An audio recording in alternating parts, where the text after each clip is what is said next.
Hola, can you hear me? Yes, we can hear you.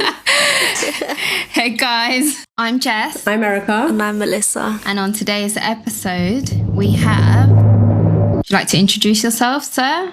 Did you just call me sir? Yes, I did. That's very polite. Well, thank you. Yeah, my name's Camilo. My name is Jeff. Yeah, I was gonna say that, but I don't know how serious your podcast. You want me to be on your podcast? So, how are you, girls? Good. How are you? I'm good. You can call me baby. I mean, when you call your partner by their name, it's like, oh shit, I'm in trouble. What the hell did I do? Or what did she dream? You literally start sweating. Yeah, exactly. So it's very weird when she calls me Camilo. Was it weird when she told you she was pregnant? Weird. No. Scary, yes. It was extremely scary, and it was quite overwhelming to know that I was going to be a dad. Was you excited? Okay, if I'm honest, like the first week, I don't think I was able to get excited about it because it's just so much to think about. You know, you start thinking about the future of the kid, how you're going to be as a dad, how you're going to cope. And it's just so much that's going on in your brain that you don't have time to get excited. But then as it sinks in, then the excitement just takes over. And it just becomes a happy feeling all around. So you'd say that your initial kind of thoughts were obviously the worries and everything around it and all the questioning about, you know, what, am I ready and everything? Yeah, 100%. That I think, I don't know if I'm exaggerating, but I think most dads will go through that first because, you know, we tend to be carers, you know, so we want to make sure our family are okay. And especially if you don't have like a stable job at the time you find out, then that gets out of hand. The worries will be big and probably go on for longer because you want to be able to provide for your new baby. So I think 100%, most men will feel worried the first couple of weeks. Do you remember how Erica told you? Yes. She pretty much said, I'm pregnant. Did she? She didn't surprise you? She didn't take you on like an egg hunt? Nah. What more of a surprise does he want? I don't know, you know, sometimes you see these like almost like an Easter egg hunt to find a test to say you're pregnant. You know, people are getting creative nowadays. Nah, it was definitely just, you know, straight up, I'm pregnant and kind of let's work through it together kind of thing. But yeah, that's how I remember she told me. Is that how you told me? No. Oh, definitely got that wrong.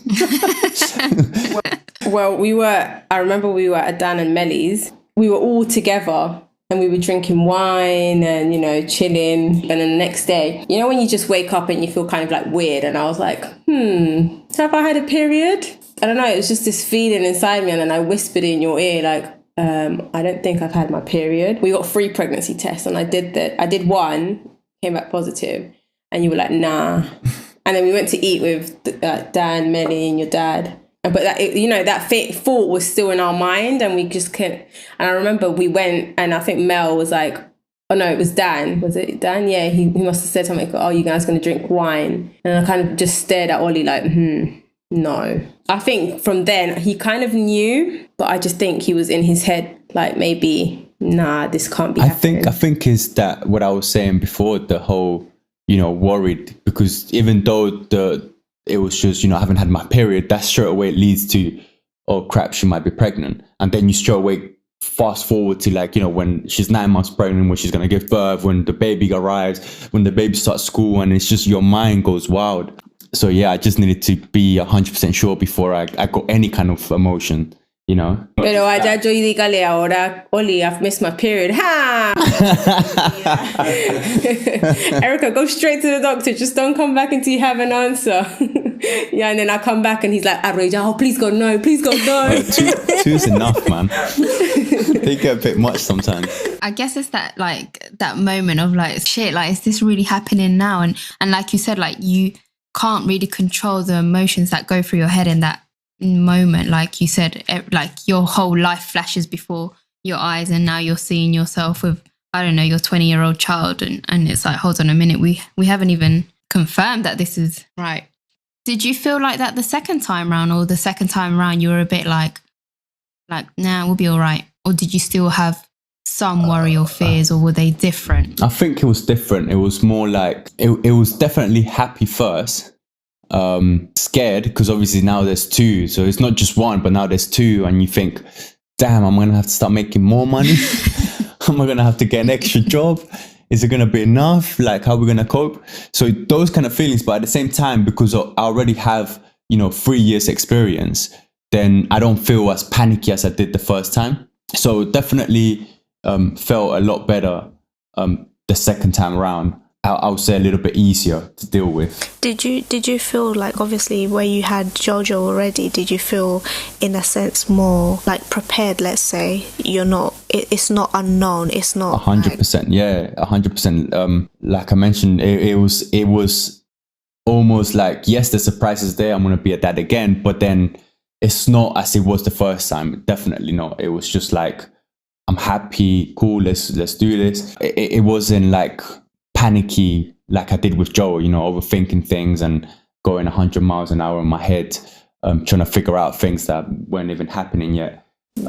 It was more easy to take in. I think he was more relaxed.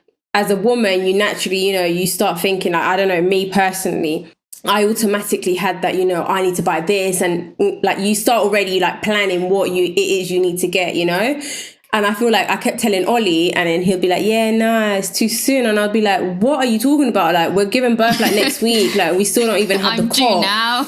Yeah. And it was like, I can remember we got the cot. I remember for Joel, we got it when I was like 6 months pregnant.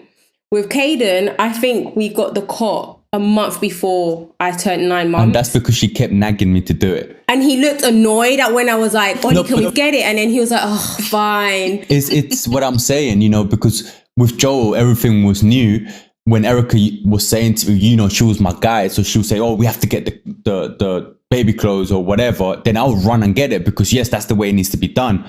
But once, obviously, I learned from Joel's experience, then I was so relaxed with Kate, and I'm very relaxed with Kate now because Joel's been my teacher, teaching me to be a dad. Is that yeah. It doesn't make sense. It's almost like your first child will almost be like the guinea pig. Yeah, it is. 100%. No, it's not almost. It is.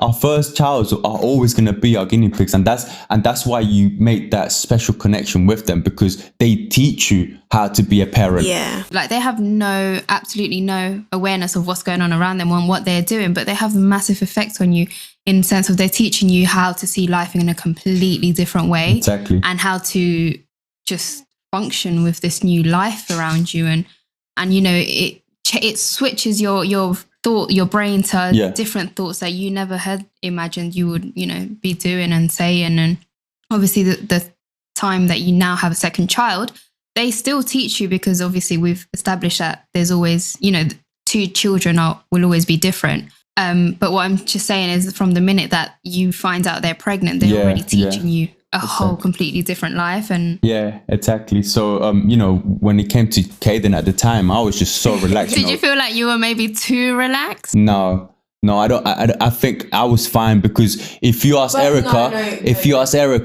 he was fine in his brain, but as a pregnant woman, like let's put it in you guys' shoes.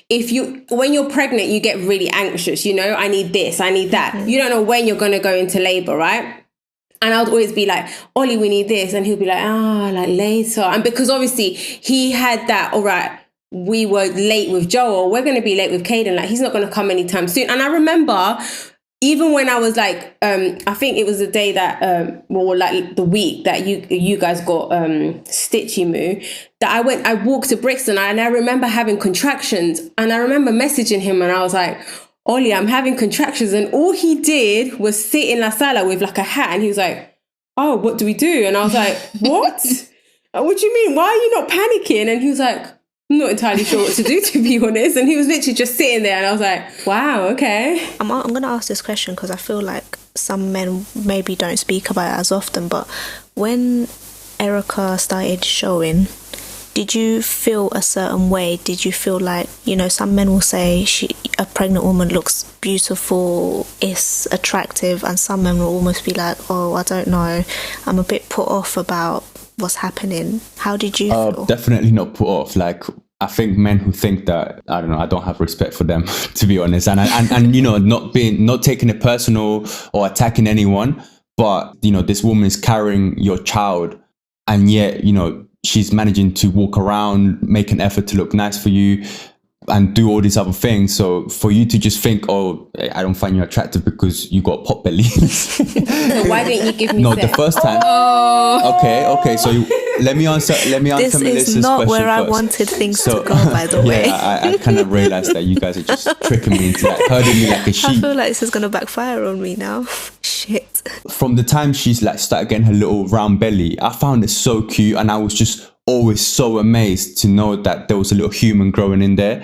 And it's gonna sound silly, yeah, but obviously I was 25, 26, and I knew how babies were made, how they form, and where they live during 9 months, and then how they came out and all of that, yeah. When you read it, when you see it on TV, is one thing, but once you have your girlfriend at the time having your baby, and when you put your ears to the belly, you can hear the heartbeat. That's like something completely different. And for me, it was very special to see. So I never crossed my mind that she looked. Okay, but why didn't you give me sex? So now, to answer your question, obviously, in my head, the baby was very close to the vagina. So any sexual activity was going to just poke him in the head. So for that, I was like, no, hell no. I'd rather just go without sex for 9 months and just wait, because I'm not going to be hitting my kid with my penis on his head. That is just not going to And he happen. comes out with a bruised And obviously, eye. I know it's silly.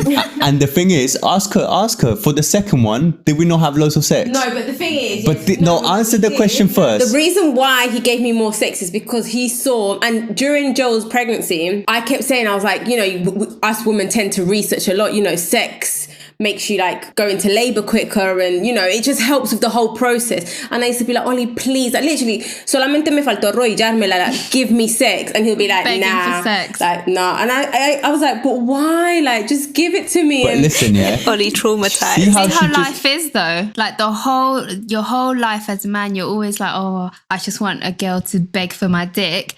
And then now when she is, you're like, nah, babes, I'm all right, But, you know. but she doesn't tell the fact that when she was, the day that Joe was being born, like she was having contractions and we were having sex. No. I give that to him, but it literally, it was because I kept, you know when you try to like wash their brain, and I was like, Ollie, if you give me sex, this baby's gonna pop up like now. So obviously I was like having so many contractions, and he was like, he went to take a nap, and I was like, okay, no. And then I walked into the room, and I don't know why, like he's an actual freak.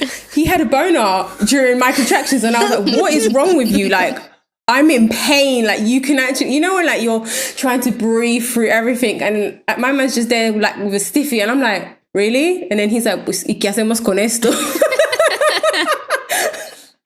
Yeah, well, And I remember I was like, okay, well, fuck it, let's just try no, but it. like obviously, like is that fear, because obviously for you girls, you research and all of that. For me, I just saw like, you know, I don't want to hurt the baby or Erica, because you know when you're having intercourse, you tend to get quite freaky and quite, you know, Savage. on it. Yeah, quite savage. So I don't want to end up like doing something that's gonna hurt her or the baby. So. I remember with Caden, every time we used to have sex, he used to be like, oh, and he used to touch my belly after sex and be like, sorry, baby, we shake you a lot. And I was like, what the heck? Why are you apologizing? And he used to do like, you know, like showing me how Caden was inside my belly. He used to be like, he's probably like, whoa, like what's happening? Yeah, but see, that goes to show that obviously I learned off the first pregnancy. You know, I learned that obviously more intercourse is gonna help Erica with the labor and so on. But I feel he was peer pressured into it because he saw how hard the first was. It's not peer pressure, it's learning. My mirada, I kind of told him, this is because you didn't give me sex. And then he kind of like, I reckon the second time round, he was like, nah, she's not going to go through it again. And then it was proven. Like, I remember right after like popping Caden out, I was like, see, this is because we had so much sex. And then he was like, yeah, we did this. And I was like, okay. Okay, babe, calm down. Ollie, so right, so you've got her coming to you. Baby, I think I've got contractions. What's going through your head for Joel's? Where was that? He was at work. I think Dan and Melly messaged Oh yeah, him. we were together. Yeah, so during the last week, you know, when her due date was, when Joel's due date was going to be, I basically told my boss, listen, I can run out of here at any time, so just be prepared. And I think, it was just one of those that I was at work, and then I think my brother messaged me, or Melissa, one of them, and said, look, Erica's like having really bad contractions, you should come. I was running this so quick, and I was so excited, and I was so nervous, and I was trying to memorize all the stuff and the crap that the hospital had taught us, and all these parenting lessons and all this crap that All the books. It's just like, oh my God, it's so much to think about. Like, where do I start? And like, you know, all the breathing exercises, I'm trying to keep her calm, but then I'm thinking, who's going to keep me calm? And it's just like, remember, don't forget the bags. It's just so much that's going through your head. Like, you need, it's a lot of, go on. Like, you need to stay calm for the both of you, but also it's your first time, and what the fuck am I doing? Exactly, yeah. So it's like when you are going to have your first one, you go to parenting classes and they start giving you like tips, you know, useful tips. Some people use them, some people don't. But it's, you know, when you're newbies at being parents, you tend to go to this place, especially because the women will drag you there. Yes, guys, if there's any guys that listen to this podcast, prepare yourselves to go to some boring ass lessons. What about if it's the guy saying, I think we should go? Because some guys might feel like they might need to be some sort of prepared, whatever prepared it looks like. Of course. Well, I was going to ask, did you, during like both pregnancies that we went through, did you not ever like research stuff?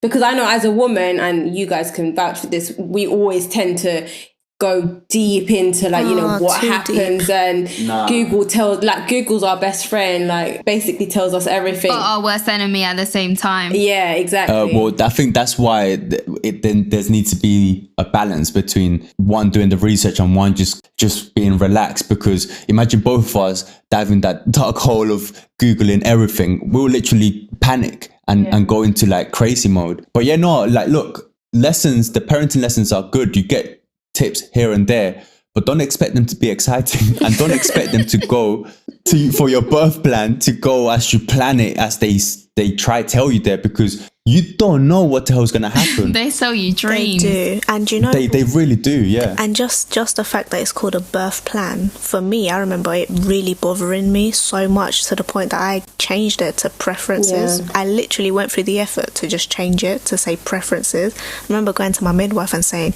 I think you guys should look at changing this because it can be very misleading. Yeah.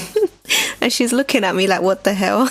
No, and also to like women, that there's a lot of women that suffer a lot of anxiety and nerves, and it's like they're having this pressure of just by reading the piece of paper, like you're saying, and it's like you just need to be a bit more like the wording can help you have a more positive kind of feel to what's going to happen, and to prepare you and to kind of put you at ease that if it doesn't go to what 100%. your preference is, then it's absolutely fine. Like, you know, there's alternatives and everything will be fine. And the importance is to deliver your baby and be healthy, like, you know, both of 100%. you. And touching on that, on the whole birthing subject, what are your thoughts on birth?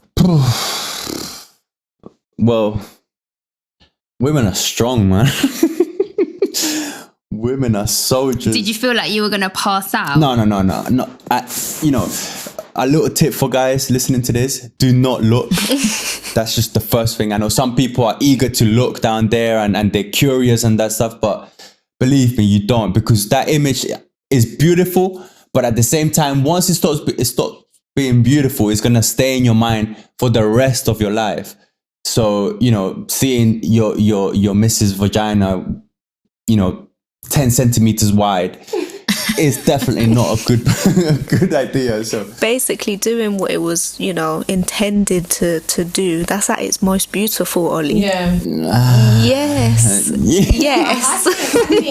I think that goes two ways, because there's actual man that, you know, for you it might be like, you know, for a man that could be scarring, whereas for others it could be like, wow, because you've seen me go through pain.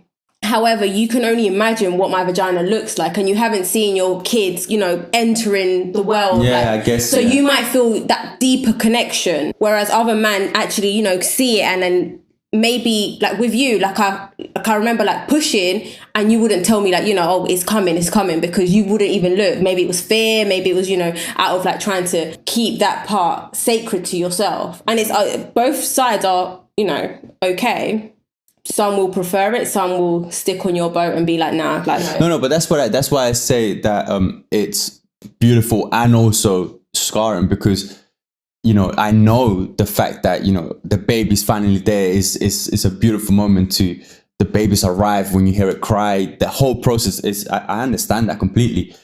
But, you know, you can't tell me here and just not taking the meaning behind it, tell me that it's beautiful what's happening. Seeing a vagina stretch wide open is not beautiful. But the meaning is... Why is the Ring of Fire not beautiful? Ring of Fire, sorry, what's that? You wouldn't know because you didn't push your head out. Oh, okay. It's a bit like when you do a massive poo and your rectum is like... No, it's not. It's worse than that. I mean- Because imagine your poo's like not even Like like... a watermelon. Yeah, poo in a watermelon. I'm sure it's You want me to horrible. try and do it? No, I'm not trying to say. I don't know why I'm being attacked. I agree with you guys. It's horrible. It's painful. Yes. He looks a bit stressed out, guys. He's sweating. I can feel I the am. sweat. I feel like I'm gonna get He's attacked. touching his head. Come on, he says spit out. Like, no. But I do agree with Erica though, like, you know, there's not a right or wrong way to feel because, you know, it's just the way we as humans react. And like, for example, yes, I also feel it's not a very nice sight to look at. Like, you know, when you see it on One Born Any Minute and you think, nah, I don't want you to see my vagina like the way it goes. I used to tell my partner, like, no, please don't look, just because I didn't want you to be put off. But then he accidentally saw, and then now he doesn't regret seeing it. And he at one point would think, nah, that must be a put off. But afterwards, when he actually experienced it, I remember the first thing he said was, I'm so glad I looked because it's just, you know, wow, it's beyond words. And it was so beautiful to him that he took his phone and took a selfie with it, basically. Like, Wow. the whole recording was in selfie mode. And this is coming from a guy that, like, we both had views on the fact that it's not a nice sight. Yeah. But it's just in that moment, you actually don't know how you will react to it. Yeah. I mean, you know what? To be honest, I don't think men go in there with the intention to look down. I don't think that's what's crossed. I don't think they're gonna be like, yes, I'm gonna go, and as soon as I get shot, I'm gonna be looking at the punani and I'm gonna see that head come out because that's what I've been waiting for all my life. I don't think that's what they're thinking. However, I'm gonna get a stiffy. yeah, I might be wrong because there might be some, like, you know, really into it guys. Yeah. But obviously, like it happened to your partner, once you get a little glimpse, you're like, oh my God, like, you know, the whole emotions that are running around the room because it gets bloody emotional in there. It gets like, it's tense. It's like a roller coaster of emotions. So obviously, once all of that takes over and then you have like a glimpse and you're like, oh my God, what did I just see? And you just kind of get mesmerized. Then I'm sure that, yes, of course, you make that connection with that, what's happening. However, I didn't let, you know, with Joel, it was underwater, so I would have had to put my head in the water to be able to see. That's another reason. That's another reason why I didn't see. However, there was a point where, because my mother-in-law was in there with us, and there was a point, I'll tell you this funny story. There was a point where Erica's pushing, and, you know, she's on like her last breath, and she's pushing, and me and her kind of lean in because you start getting worried, you know, she's been pushing for like God knows how many hours. And then we leaned in to kind of like see what was happening. And Erica kind of like lifted up a bit. And then obviously we saw, and then we both saw Joel's head come out and then go in. And we looked at each other and it was a very uncomfortable moment to talk about it right now. But then she was like, oh my God, I can see his hair. No, but my mum was worried because, you know, because when you push and like the friction of you pushing and sucking, because it was my first time. And I couldn't, you know, like I just kept sucking it back in because I could feel like, you know, the stinging sensation. And I was like, nah, this is not happening. I see, come on, when you're going to go and do a poo, but you're like, nah, let's leave it for later. I literally had to push this out. And also, you don't know what's going on down there. Like, your vagina is so small. You don't even know if it's coming out, if it's going, like, you can feel it, but you don't know how far the head has come out or shown for you to do that extra push that might be the push. No, and I was already so tired. Like, I had been in labor for so long. So I was like, nah. And then my mum, she kept seeing, like, you know, cuando sale como la corona de la cabeza. Crowning. And because I kept sucking it back in, like, he had like a little lump on his head. So she was like, ay, Dios mío, tiene una cabeza muy chiquitica. And all I could hear in my ear, like, I was so high on air, but all I could hear was like, Padre nuestro que estás en los cielos, santificado sea. she did un rosario completo in my ear, and I was just like, what is? And I can't even remember like you guys being in the room, but I can remember that so vividly. My mom just praying in my ear, and then when the baby came out, she was like, "Oh my God, mami, yo pensé que él tenía una cabeza muy chiquitica," and I was like, "I'm sure we would have seen it in the scans, mom." Yeah, that was an interesting situation. Me with my mom and my mother-in-law looking at my girlfriend's vagina. It was just very interesting. It was a party. And what you guys didn't know is that outside in the waiting room, you had a party whole of team people room for you. waiting.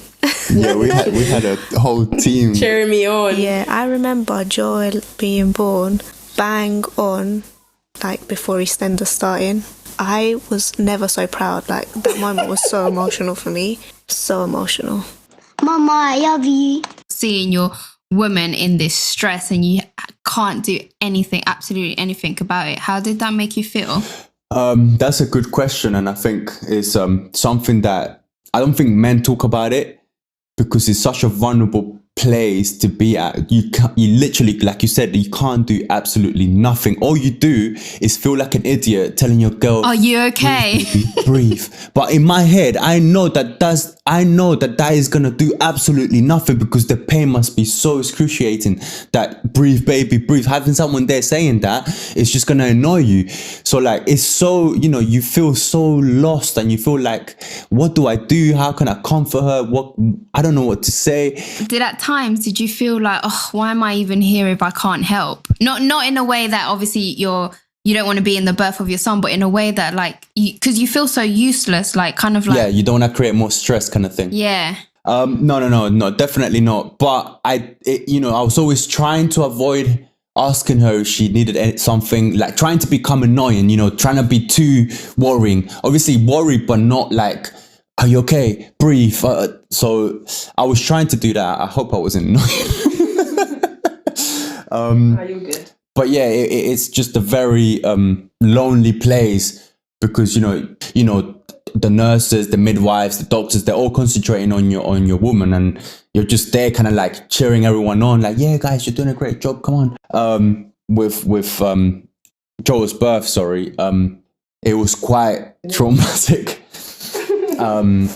Because we had a water birth, so obviously once we cut the cord, they tell Erica to get out of the pool to deliver the placenta and all this good stuff. But then all of a sudden, this midwife jumps over Erica and presses a button, and the room is packed with 12 doctors, and they're all poking at Erica from all different sizes, all different sizes, yeah, and they're just injecting like all different drugs trying to stop bleeding and stuff, and it's like I'm carrying Joel, but like at the same time I couldn't be like properly happy, if you know what I mean, because I'm there looking across, and then Erica's just laying down like bleeding away, and I'm like, what the hell's going on?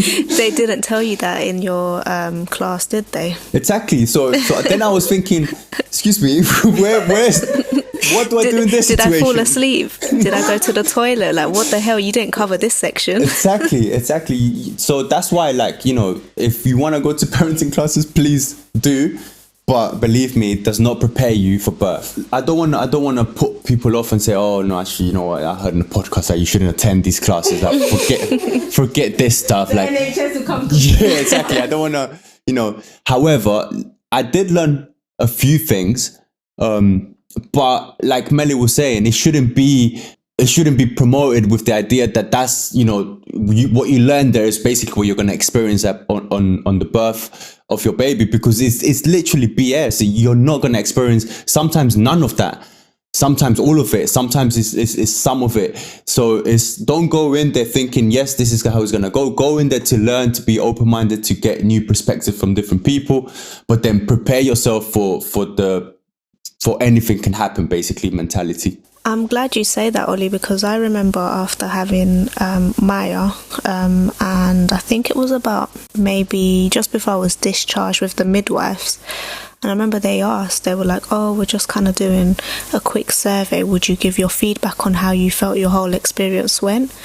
And I remember saying to them, I wish I would have been told a bit more about the darker side of having a baby or birth, because these areas tend to just quickly, they touch on it, but they just brush it to one side. It's almost like, I understand why, maybe they don't want to scare people, but then sometimes it catches people by surprise. So it's trying to find the balance. Yes, things can be beautiful, but things can also happen a completely different way.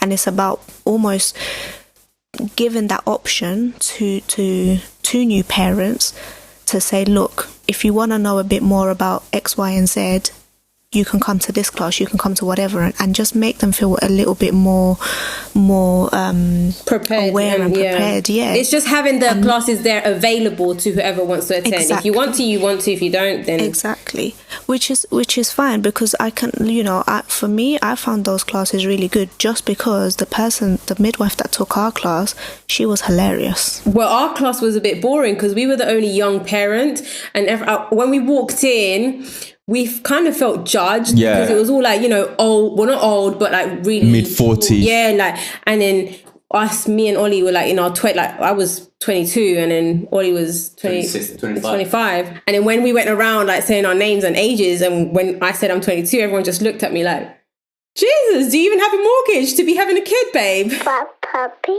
Good girl. I have a question for Ollie. When you saw, me coming out of the water and stuff, and you did see like the whole doctors and everything and the blood, what went through your mind? Because I'm assuming like, not every birth goes to plan, but some fathers out there that, some dads walk in there with their wife and some walk out with just their babies and not their wives. So I was very confused actually, and again, touching on the subject of parenting classes, thanks to those classes I was very confused because in the classes they had said, okay, so you cut the cord and then the baby gets passed to the mom so they can have skin to skin, and all of a sudden I'm getting my top ripped off because the baby needs to come to me because mommy needs to be jumped on the bed, and I'm just holding there's actually a picture of me holding the Joel and looking across like literally terrified of what's going on, and I'm just thinking like, what is going on? Someone tell me what's going on. I'm actually the dad of the baby. Someone needs to tell me what's going on. And no one, I don't have any colostrum, guys. And then obviously little Joel was just there on my chest, and he's probably thinking, well, this is not what I'm used to. This is not what I got sold in the tummy. Who are you? Definitely not mummy. And then obviously it is very scary, for me, for Joel's experience was very scary because of how things developed after Joel was born. For I'll say about half an hour, I literally didn't know if Erica was dying, what was happening, because like I mentioned several times, doctors were just trying to stop the bleeding. It's so weird because you have the excitement of literally having your baby in your arms, which is new life. But then at the same time, you're looking across and it's like, my wife could possibly die. And it's was a like bittersweet moment. Yeah, exactly. Yeah, that's a good way to put it. Like, it's like, this doesn't feel right how it's meant to be, how it was sold to me. Most women sometimes will have their partners and their mums in the labour room. So I can't imagine how scary, now that we're parents, how scary that must be seeing your child in that position. Yeah.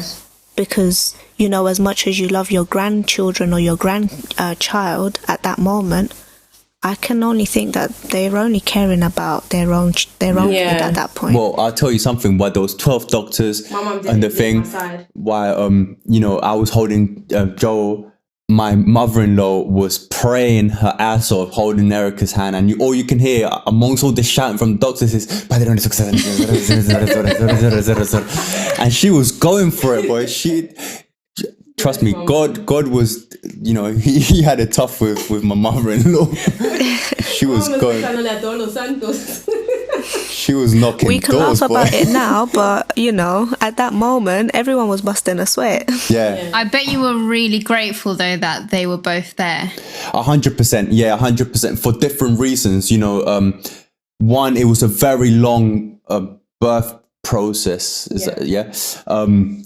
And having both of them there to kind of help me, take turns, and they will say, listen, because basically Erica just kind of like took an overdose of drugs and she became a drug addict, and she would just be like, yeah, rub my back, I literally felt like I was in jail and I was being bullied by like the jail. Just shut up, man. Just rub it back. So, you know, it was a lot of, what do you call that? Soothing? Like comforting. Soothing Erica. But then it will go on for hours. And then obviously my mom and my mother-in-law will say, no, come sit down, go for a breather, you know, let us take over. So that helped. And also in terms of my mom managed to catch the birth of Joel on video, and you know, she's bless her heart, she was filming with my phone, and she's like, Camilo, say some words for the camera, come on, are you excited? And this is when obviously the whole Joel's literally, his head is like popped out, and then like I'm there, like as soon as he popped, I started crying, and then like I'm just like a chicken. and I'm crying, I'm trying to wipe my tears, and I can't even see properly, and I'm just, my emotions all over the place, and I got my mom, smile for the camera, what do you feel? And at the time, I feel so bad because I was like, Ma, come on, stop. But now I thank her so much that she was there doing that, because we have that memory for the rest of our lives. And obviously I had Erica's mum praying to all the saints and Jesus and the whole lot, the whole gang up there looking down on us and protecting us and doing the whole thing. So yeah, it was a very interesting experience.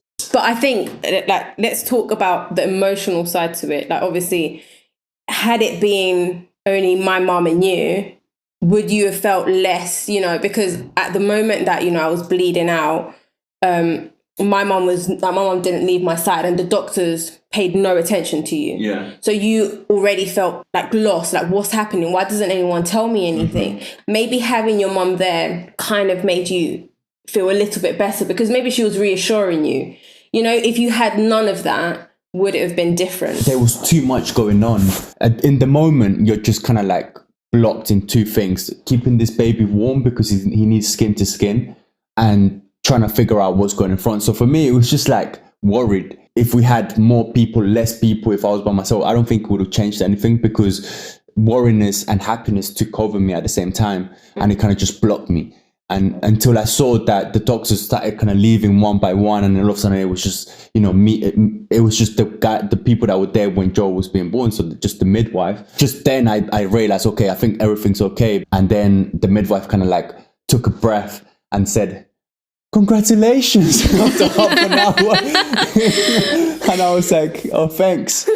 You know, it was so bad. She forgot what time Joel was born, because she literally panicked, and she was like, you know, like she took Erica to the bed and she was pressing the button, like, you know, she was trying to milk the button, and the room filled up with doctors, and she probably forgot everything. So luckily we were there to kind of remind her. Yeah, so 7:20, my friend. What about after? Everything is okay. You've had like your first night. It's just the three of you. You know, I think we can all say that it's a pretty surreal feeling.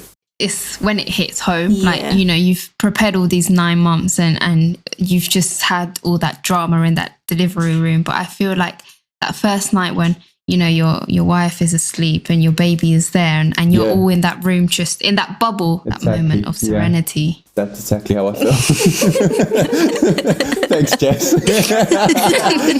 Yeah, it's pretty much it. You know, it is when you get time to look at your baby and you go close to him and you analyze him, and then I was looking at Erica and just smiling all around, and it's just, it's just very, I think it's the actual moment you get to sit down and kind of like take it in. I'm a dad kind of thing. Yeah. Like you waited 9 months for this and it's finally here. My ovaries, guys. Stop, control them. I'm going to go make a baby today. It's just so beautiful, isn't it? And it's like you just don't get tired of looking at them. Well.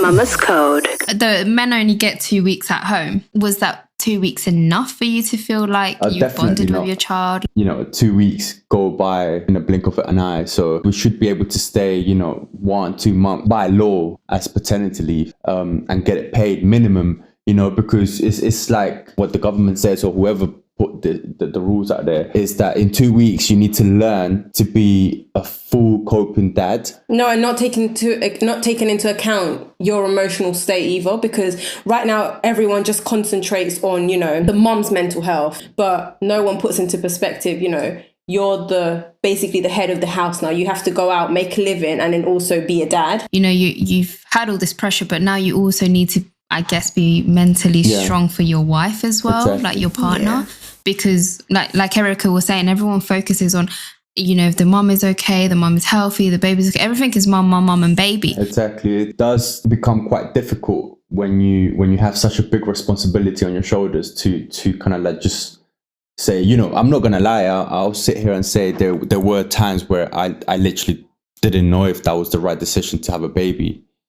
Because it got difficult sometimes, especially when the baby was crying nonstop for 5 hours during the night, and I had to get up at 5 o'clock in the morning. And obviously, like, I wanted to help around the house, and obviously didn't want to tell Erica, listen, you need to do it because it's stressing me out. And even though I didn't want to, I did once. I literally just had to tell her, look, I really felt stressed out. Like, I don't know how we're gonna go. Because it is what you guys mentioned, you feel like if I show some kind of weakness or uncertainty, I'm going to be judged by everyone. So I must keep this strong face and just swallow up all whatever problems I have and just keep fighting. Yeah, like you felt like you had to suppress your feelings. But what about the comments as well that you will get? And sometimes, unfortunately, it's from like the older generations to say, make sure that your wife or your partner and your baby are okay. You need to be strong for them, because what's happened is hard. Automatically, you start putting that pressure on yourself. Like, I shouldn't be struggling because I have to be strong. You're almost putting a lid on all your emotions. Is it healthy? No. Personally, I'm quite good at talking to Erica. So whenever I had an issue, I would talk to her. I really don't pay attention to what the older generation or anyone else says about how to be a dad or what's expected on all of that. However, obviously within our relationship, there were moments where I felt like, I was getting a bit weak. But I did swallow it because I didn't want to make both of us spiral out of control, feeling the same kind of way, I wanted to stay strong for the three of us. And yeah, I don't think there's enough awareness for new dads out there to be able to express their feelings and questions. After you have the baby and you've got all these, the health visitor comes to your house and she checks just the mom, just the baby, and then, you got your 6 weeks check, but everything's just for the mom and the baby. Don't you think there should be something for the dad too? I mean, I understand why they would just go for the dad, for the mom, sorry. It's because obviously because of what they've been through. However, I do think, a couple of questions won't hurt. Yeah. Just be like, hey, how you doing? How you coping? Is there any questions you particularly have? Can we help you? Anything? If you have any questions, you can, call someone on this number. I don't know, something like that.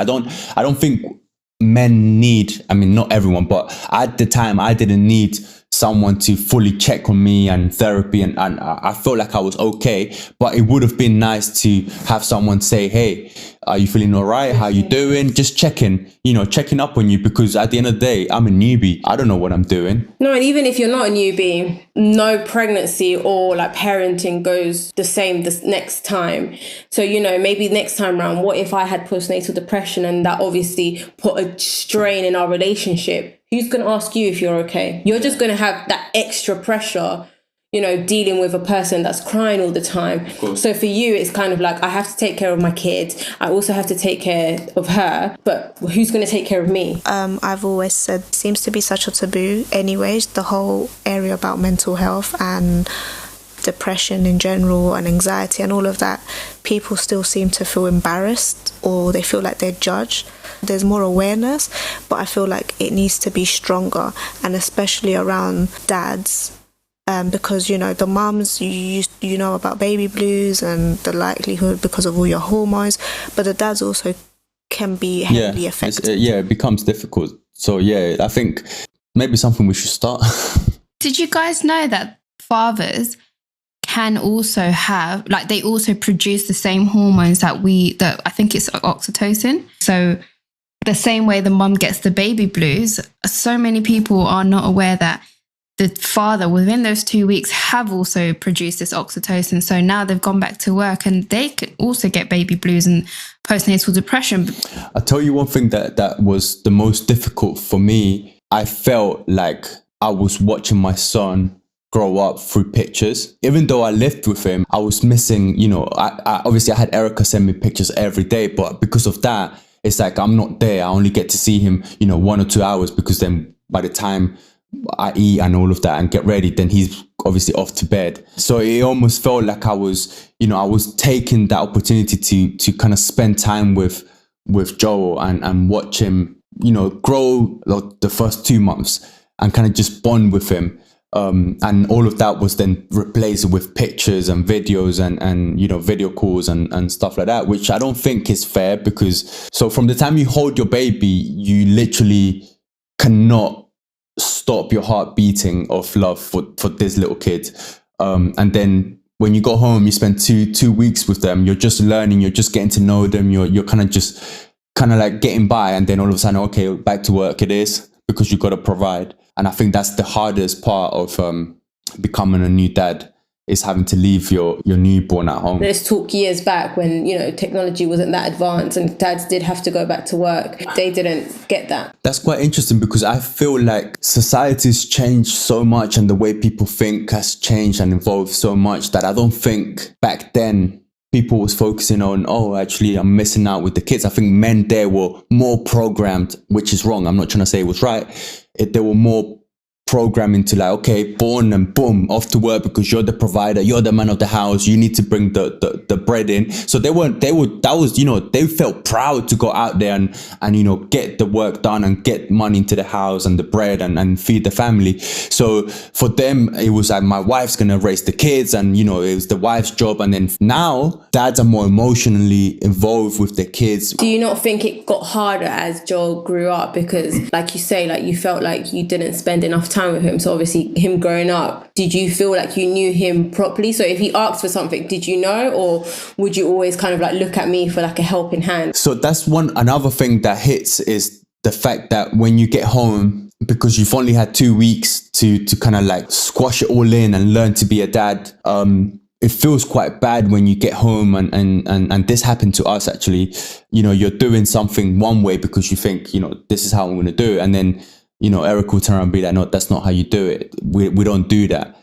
And then you think, I don't even know my own kid, Yeah. It made me quite sad when Erica will start learning little things that, obviously as Joel got a bit older, little things that Joel will like. So he really liked when you kind of rubbed his nose. And, I would just kind of like try to put him to sleep, and then, she'll be like, he likes, to get his nose rubbed.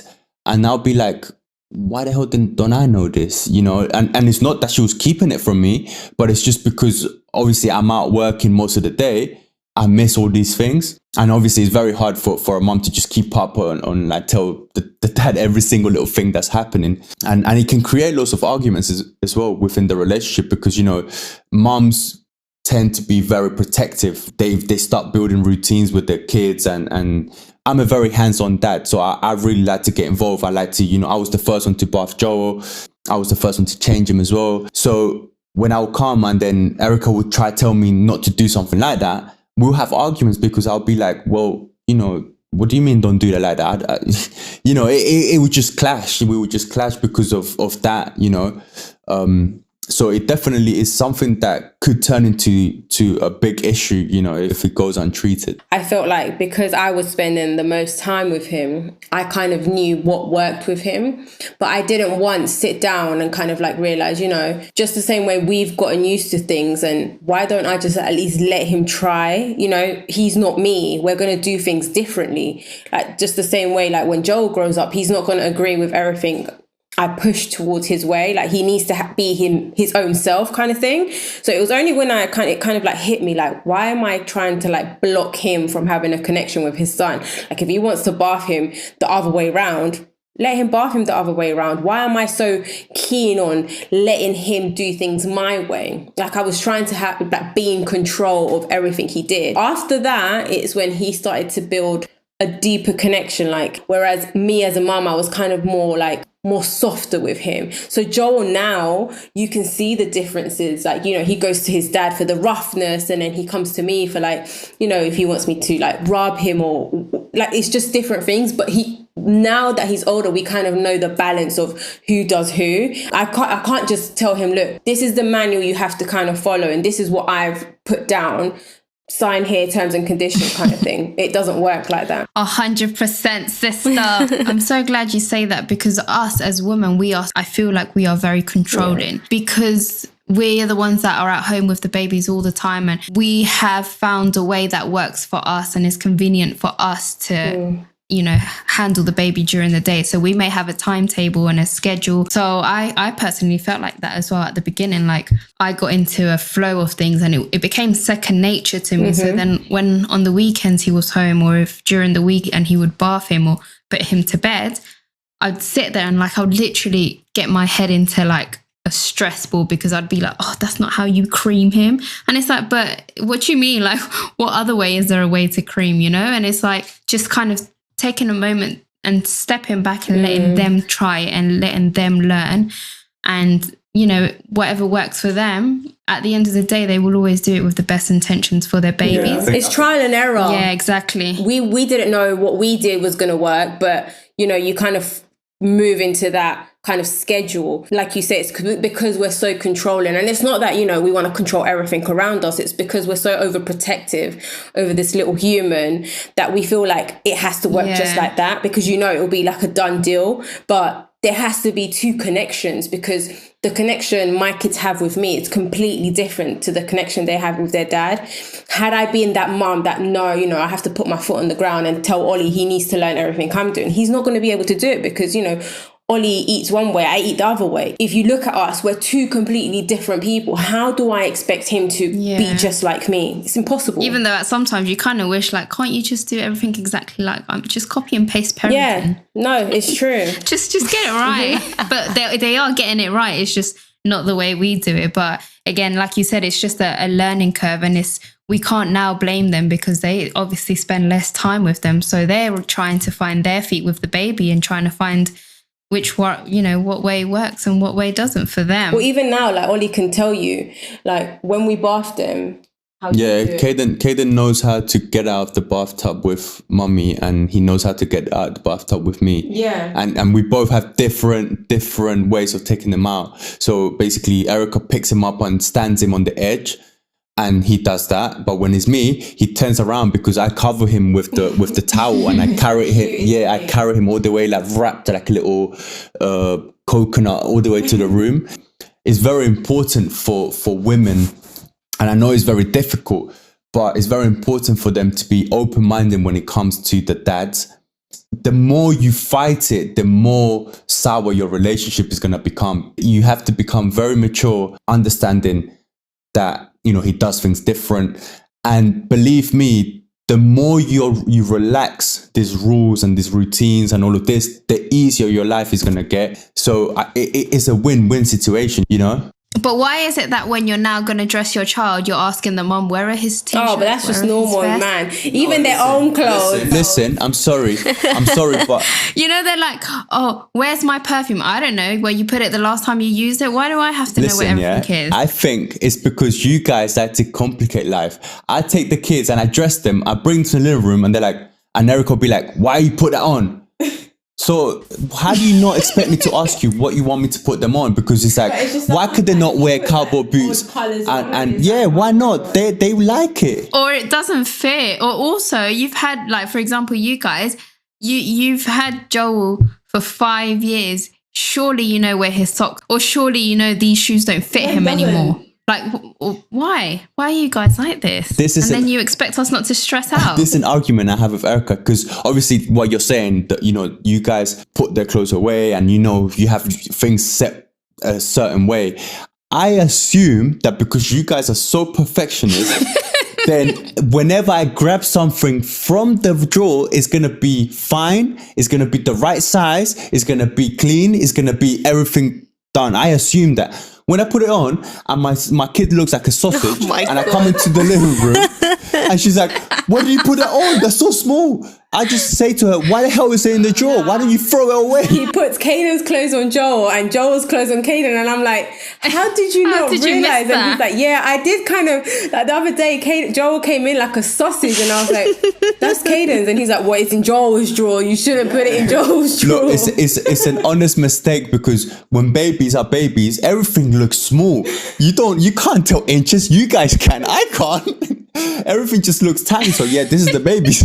The way that Leo's drawers are set, like I know that the top is the vest, then pajamas, then trousers, and so on. So Jay was like, "Nah, this is too complicated, Jess. Can we get those drawer separators?" And I was like, "Okay, cool." I didn't agree with it because I thought I don't like it. If it's gonna help you, let's compromise. Let's do it. We did it. We put everything, and he was so pleased. He was like, yes, this looks nice. It looks like I can find it. Okay, cool. A couple of weeks later, he's folded Leo's clothes, his laundry, put it, away in the drawers. The next day, I've gone to dress Leo. Please tell me why the trousers are folded where the vest should go. We got separators because you wanted it like this. And still, he's going to be one. And he's like, baby, where are his vests? I don't know. You told me to get the separators because you could find the vest better. No, I'm and now sorry, you can't. but we use separators for the boys, and I think it works one. I think now it's easier than before. Like, But if I put the clothes out on the bed, oh yeah, it's game over. He Game over. stares at it, and you guys, Joel's tall, Caden, even with trousers, he's like, He was is still this getting it side wrong. Joel? They're And I'm just like, getting very Ollie. similar. For everyone listening to this, I know what I'm doing. I'm just making things fun in my household, right? You like to spice things up. Yeah, I like to live on the edge. Now that you have a second child, do you feel like you've got more patience? 100% yes. And with a second child, everything is just so much easier. I was just so relaxed because I knew the worst situation. I knew that the worst was Erica bleeding in front of my eyes while I carried the baby. Well, that wasn't really the worst, was it? The worst is me dying. Oh my Yeah, God. R.I.P. Erica. That's why I have to keep things spicy around my house. Joel has been such a good teacher at teaching me patience, how to play with the baby, teaching me how to be a dad. He's been so good that when it comes to Caden, he's got the best version of me because of Joel. I think definitely more patient now, especially being with them like a lot more now is taught me to be even more patient, because now they're getting a bit like to the point where I want to just strangle both of them at the same time. Oh my God, you really took it there. But I love them, no need to send social services to my house. Things always escalate. I love my kids. I'll And he never doesn't strangle them. and I do not strangle them. It's just He dreams of it. Will he get there? sometimes I grab the teddies and strangle their teddies. But no. On a serious note, yes, they drive you nuts, but you learn to cope and be very patient. Oh, I'm waiting for that moment. I don't know you, but I know we've spoken about this. Joel was such a good baby. He was like a pleaser. Caden he just does not give a fuck about you. He will he's not even 2 yet, and I'm like, Caden, pick that up. He's so cheeky. Well, he is his mom's son. Erica complained for 3 years straight that why was it that she carried Joel for 9 months and then he came out exactly like me with the same personality. I was literally gonna say, you were complaining the other day, like the attitude on him, and I'm looking at you thinking, are you for real? Like, it's basically, look at yourself in the Now mirror. she's having her own medicine. And that is what's happening. Now she's got her own baby and she's like, why the hell do I have my own baby? Why can't it be like Ollie? It's the competition, they feel like they got to compete for attention and to keep up with the older brothers or sisters or siblings. It's beautiful though. I recommend having 2 kids. All right. So, Oh, we're gonna go have 3 now. No, not 3. well, the third child comes down. You should see his face. Like, what? Sorry. Connection is cutting Can we off. say bye now? Sorry, what was the question? Third child comes, it's a surprise, and you find out it's a girl. Mate, I don't think I'll be here for the third time. Do you feel like the style of parenting? I'm getting a divorce. No, do you feel like the style of parenting would apply the same? Obviously, we know like you kind of parent the 2 genders differently, but up to the point where, let's say, up to a 2-year-old, let's say, and Yeah. then you will start changing? I mean, obviously you will have to change. I think but- it will be the same up to about 2-3, and then it would change, because obviously when Joel turned 3, I could play rougher with him, and he loved it. And like just play very rough. I'm not saying you can't play rough with a girl, but as a dad, you kind of like take it easier on girls. You don't want to hurt them, and you start treating them like a flower. So I guess I don't know. I don't have a girl, but I'm guessing I'm a that. beautiful butterfly. I'm here thinking like you start treating them like a flower, and all I can think about is Dan and Maya, and Dan literally doing the fly kick thing to Maya in the bed, and she's cracking up, standing up and saying, Mas, daddy, mas.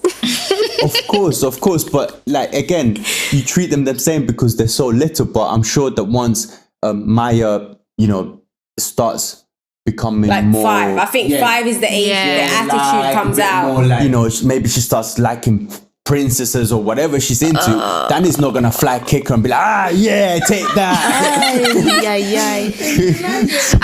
And even if he did, I'm pretty sure in his consciousness he's still thinking, I I think need so to too. Yeah. turn it down a little bit, because now I don't want to influence this behavior is normal on her, because obviously now he has to kind of start molding her, like an example of how a woman should be treated. And also, come on, he's not going to be like, I'm just going to go play rough with her. And I think it's a balance. No, and it changes. Do you know why? Like Ollie, even with boys, like I can say this, because of the roughness, and Joel's always been a very big kid compared to like his little friends. Joel would run, and it was like a little mini Hulk.